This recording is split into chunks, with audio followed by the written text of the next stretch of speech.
Let's make some millionaire brownies. Recipe is very, very, very easy. All we're gonna do is start a bain-marie. So I've just boiled some water in a kettle. Just gonna fill the pan to about there. Oh, okay. And then you're just gonna heat it on that one. Yes, I've got 165 grams of butter and chocolate.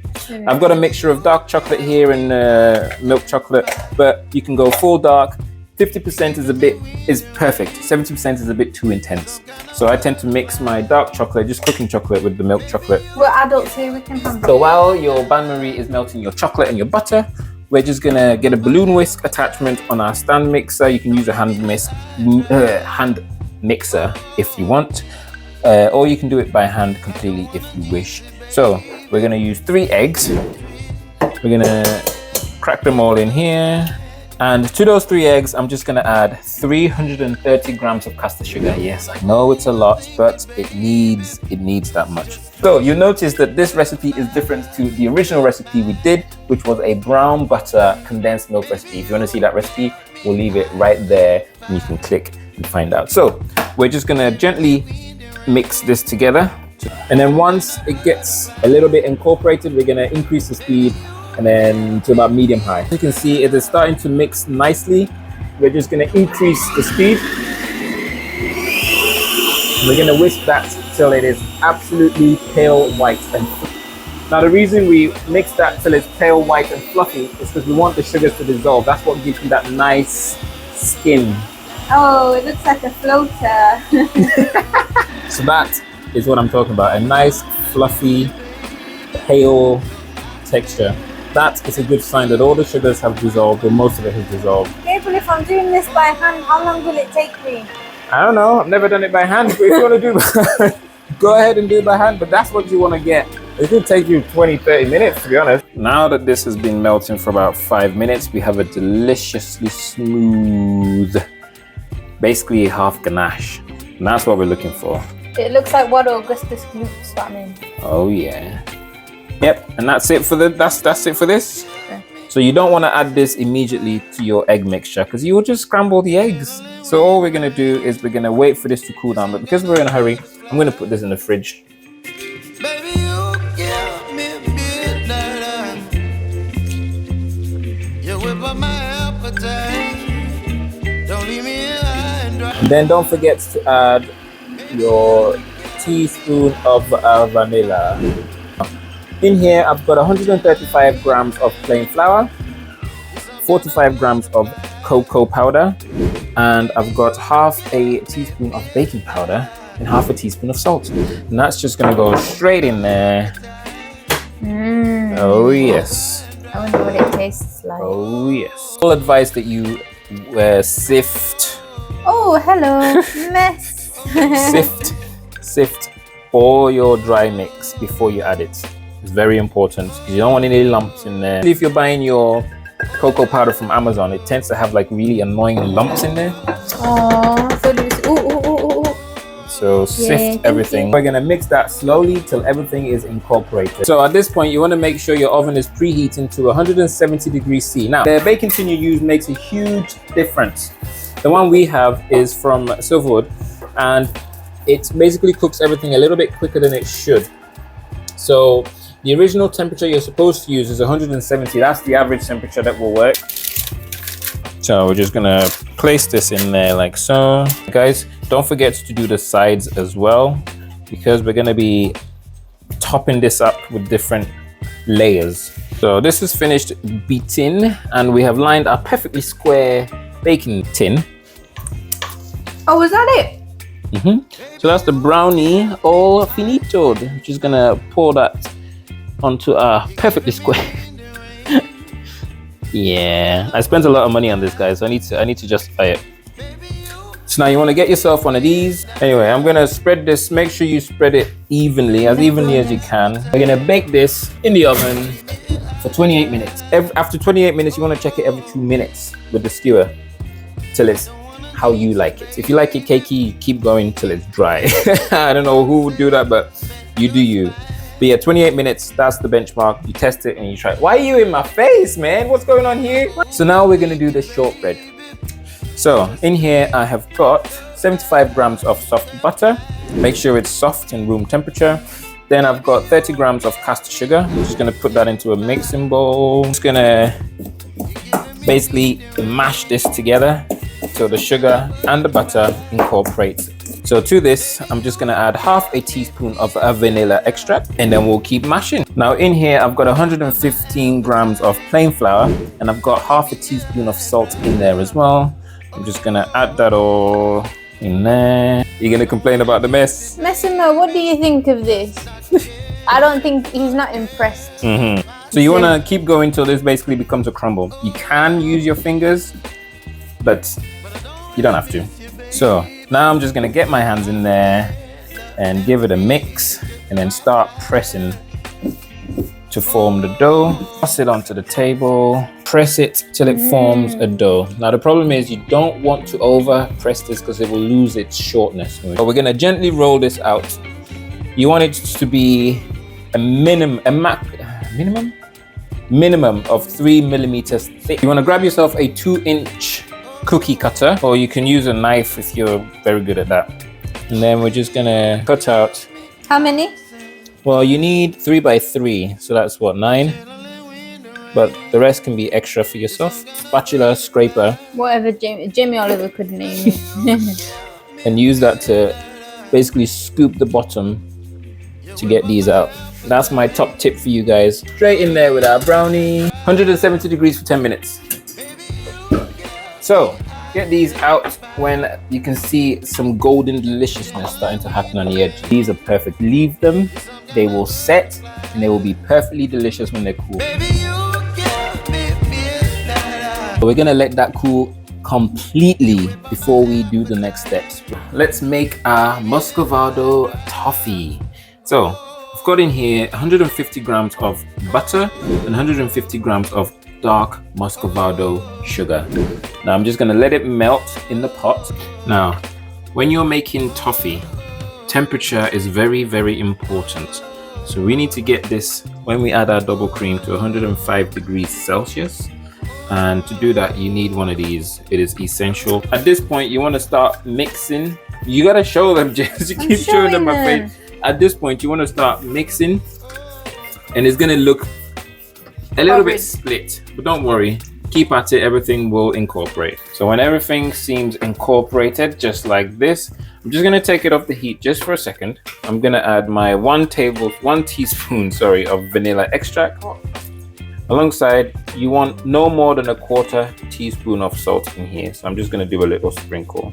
Give all that a stir, then return it to the heat. You wanna add, we have here 400 ml or grams of double cream. You wanna add this slowly because it will split if you add it all too quickly. So in it goes. Stir that real good. Make sure you get all the corners as well because it tends to stick in the corners of your pan.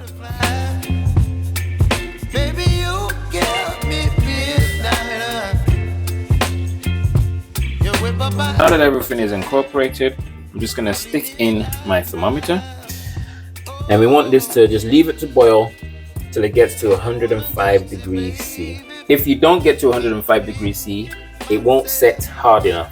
This should take about 10 minutes to get to temperature. Also, you notice that when you get closer and closer to 105 degrees, it starts to split. That is absolutely fine, I promise. We just need to give it a whisk and it will be gone. Now we're at 105 degrees. I'm just gonna take my thermometer out. Just give that a vigorous whisk. And another tip, the more air you can get in here, the lighter your toffee will be, and the better for everyone. From that split look to this nice, smooth, velvety There we go. texture, we're just gonna, when you've got a nice jelly looking substance, I'm just gonna pour that on our brownie. Grab yourself one of these spatulas. Palette knife. It's a palette knife, and we're just Well, gonna, maybe not. no, I think it is. We're just gonna spread this all the way across our perfectly square baking tin. So we're gonna temper our chocolate. This is gonna make the outer layer to go right on top of our brownie. But yeah, here I've got a selection of chocolate totaling 200 grams. I'm just gonna finely slice this. Chocolate, as you see it here, is tempered. And what that means is the structures of the cocoa butter have formed nice, unique layering. And that allows it to snap, shine, all that good stuff. When you melt this and you don't care about the temperature, you don't pay attention to the temperature, all this stuff, it will literally try and form the closest bonds as quickly as it can. That leads to an ununiform forming of the bonds, and then you get that weird sort of waxy, bendy chocolate, and it's not tempered at all. So what we're going to do is we're going to use a thermometer to make sure that we're tempering it to the correct temperature. Bear in mind, chocolate burns. So what we want to do is we want to melt that very slowly to 45 degrees Celsius. And then we want to cool it very slowly to 30 degrees Celsius. And that is basically tempering. To avoid it forming random bonds, we're going to agitate it with a spatula. And that's how we get it to basically go back to the original state. And yeah, that's the tempering 101. Now, the other thing to pay attention to, there's different styles or methods of tempering. We're going to use the seeding method today. That means we're going to cool it down without an ice bath. Usually people, they temper it and then they cool it down in an ice bath. But we're going to do without the ice bath. Instead, we're going to use the seeding method. The seeding method is essentially, we're going to keep part of this unmelted, and then when the rest of it has melted, we'll start seeding basically already tempered chocolate into there, and that's going to speed up tempering. Yes, they're called beta crystals. If you want more information, leave a comment asking me, and I will be sure to answer all your lovely questions. But yeah, don't be afraid, guys. The comment section is looking so lonely. What's going on? No one wants to comment. Don't be shy, guys. So yeah, this will be our seeding chocolate. You don't want too many or too little. So I'll say about 3/8. A bit less than a third, more than a quarter. Yeah. So we're just gonna go with a light layer of water. That will do. We're not gonna be here long. We just need the steam to start doing its thing. You also want to make sure that water doesn't get in here. If it does, it will seize up. And when it seizes up, it's gonna ruin everything. Oh, you've got chocolate all over your hand. Yeah. You also want to make sure that you don't burn your chocolate, because yes, chocolate does burn, and again, it will seize up straight away if it burns. So that means make sure you cook it low and slow and be patient. So as you can see, there's barely anything happening here, so it's not boiling, and yet our chocolate has already started to melt. So yeah, trust me guys, you do not need a high temperature, you do not need it boiling. That is a mistake I've made myself in the past, getting it nice and bubbling, and it's unnecessary. I think I've burnt my chocolate doing that without even realizing that it was burnt. Right now I'm breaking all those lovely bonds that have already formed, and the idea is it makes it easier to spread on whatever you're trying to do, mold it into something else. But we have to make sure that we put it back to how it was, and that is our mission today. Once it's reached 45 degrees Celsius, I'm going to take it off, start agitating, and then start seeding with more chocolate.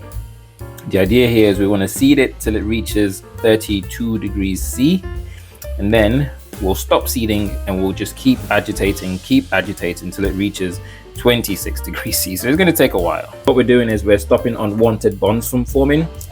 So that's the random structures that it's trying to form. It's basically going to take the path of least resistance, and that's how it forms those weird, think of a Lego brick that's been stacked on itself.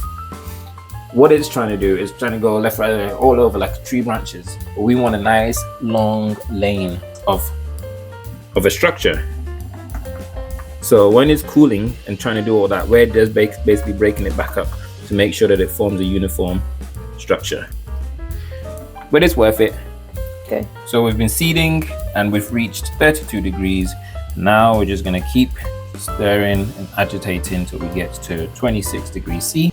So tip number 1, chocolate remains tempered until it goes above 32 degrees C. So if you're able to keep it below 32 degrees C, you don't even have to bother with all this. So slowly melting it till it's 32, you take it off in the safe zone, you should be fine.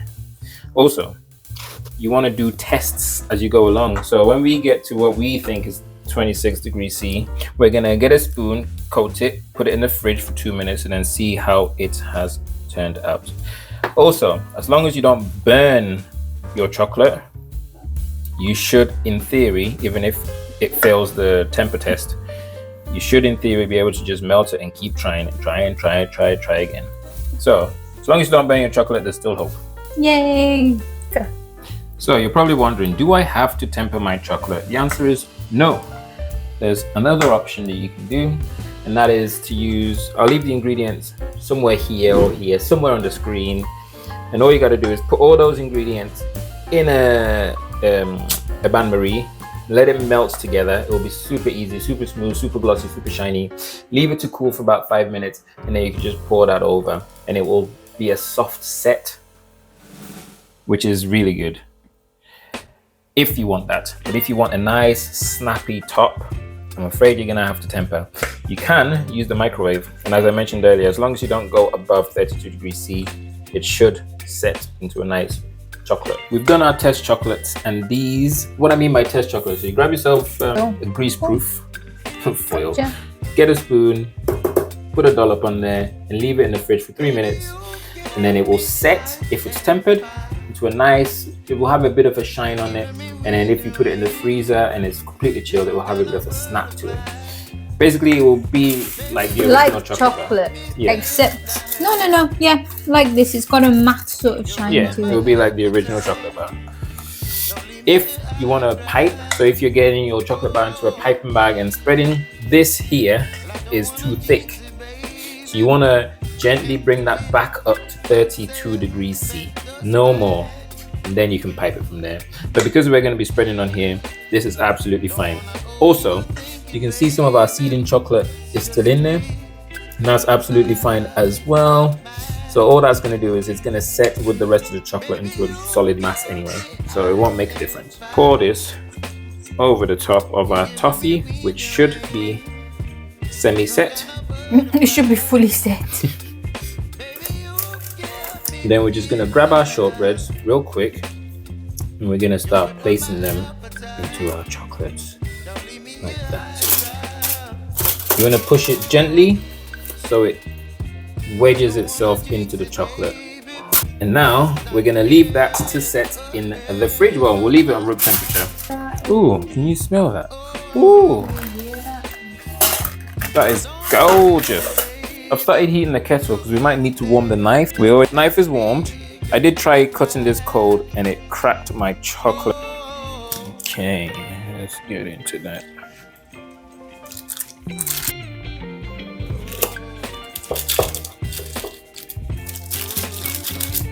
So there you have it, guys.